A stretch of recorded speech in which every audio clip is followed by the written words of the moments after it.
Hey everybody, what's going on? Helmite here, bringing you another video from Grab the Lantern today. It's a patch note day. The patch notes for patch 7.5 have been posted, and that means it's time for another patch note rundown. As always, I'll be going through the biggest changes taking place in this patch, and kind of giving you guys an idea about what to expect going forwards. We actually have a fair amount of stuff to cover today. There were a lot of things changed in this patch, so I'm going to try and go through it as quickly as I can, make sure this is as short as possible. First up, let's talk about Aatrox. He's getting a minor rework, actually. Well, not so minor, but he's getting a rework in this patch.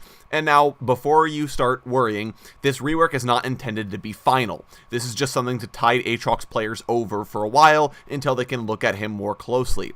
But basically, the problem with him is that because he always had a revival passive available, and because his gameplay was literally based around just self-healing, Aatrox was really difficult to balance because it's a tricky place to be in, and he was very, very feast or famine, where if he got ahead, you could never kill him because you would always lifesteal back up, but if he was behind, he just couldn't live long enough, especially because he needed to build damage to sustain, but if he built damage, he'd just get bursted, and things were bad. So the rework is intended to work on that and to make him feel a little bit better in the famine games, and so that he can actually build defense and not feel so bad about it. So a few things to break down here. First, Bloodwell builds off of ability usage. When it hits 100%, it starts emptying, but while it's emptying, Aatrox gains what's called Blood Rush. It'll get renamed in a later patch because that's Draven's W. But he gets Blood Rush, which he gets bonus attack speed and attack damage, as well as access to the Revival passive. The idea being, stack up Bloodwell as much as you can, then go to town, and if they kill you while you're in Blood Rush, guess what? You have the Revive. So this, I think that's a decent change. Dark Flight no longer has a health cost, and it scales off his total AD. Bloodthirst has a higher base heal and scales off his missing health instead of AD. Blood Price deals less damage than it did previously, but fills 20% of the Bloodwell on proc. And Blades of Torment has a flat health cost as opposed to percentage, deals physical damage now, and the slow scales with rank, but the slow duration has been nerfed. Overall, this means that Aatrox will hopefully be in a little better place, and we'll see how it works out. I'll have to play him before I really know if that's a giant change for Aatrox or just a moderate change. Moving on. Fizz is getting buffed in this patch. Currently, Fizz annihilates people if he lands the ult, but does basically nothing if he doesn't land the ult. And there was a lot of wonkiness involving the fish detection radiuses and sticking to people, so all that's getting changed. Q now has a better AP ratio, W mark lasts longer, and the fish attach radius on his R is a lot less generous. The idea being Fizz will be more reliably good and won't have to worry so much about landing the fish, which is good because fish is less reliable now.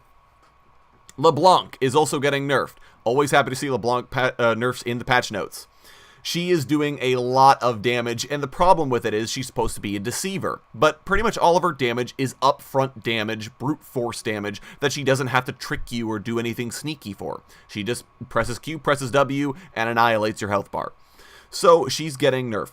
Her Q damage to minions is actually rising slightly. Or, well, by a fairly substantial amount, but it is rising, so she will be doing more damage to minions with the Q Shatter Orb bounces, but her W damage is significantly down. If you want to be killing people with a Blanc, you will basically have to use your Q and your W to kill them, sorry, your Q and your E to kill them, because your W won't do as much damage as it used to. This is a good change.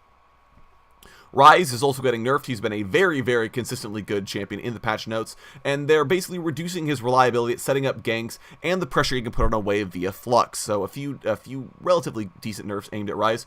W's root duration is down by a slight amount. The Empower W duration is unchanged, and his E cooldown now scales with rank. It's a lot higher than it was at rank 1, so it puts a little bit more impetus on maxing that second as opposed to maxing it last. So I don't know how affected Ryze will really be. Empower W's root duration is the same, so Ryze can still set up for ganks really well, but we'll see how it plays out. I think it is getting him into a better spot. Varus is another champion getting nerfed, another pain champion that's been very, very hotly contested recently, and a lot of that is because of the super reliable, long-range piercing, poke, wave clear. Yeah, it was Piercing Arrow did a lot of things for Varus. So the idea is that Q now does less damage, the cooldown is higher, but it will refund part of its cooldown if it detonates blight stacks on a champion. This means that Varus can't just be a Q bot with lethality and kill everybody. He really needs to be stacking blight on somebody before hitting them with a Q, otherwise he just will not have as many Qs as he did before. Edge of Night is another item getting nerfed. We all knew it was busted. It did get hotfixed previously, so some of these changes were already in the game, but there were actually additional nerfs levied at Edge of Night in this patch. It has less AD and a higher cooldown on the active from the hotfix earlier in the patch cycle, but the active spell shield will now only last 5 seconds from 10 seconds. This is pushing it a lot more into the window of opportunity niche that it's supposed to be, as opposed to the hit the button whenever it's off cooldown and you'll be fine.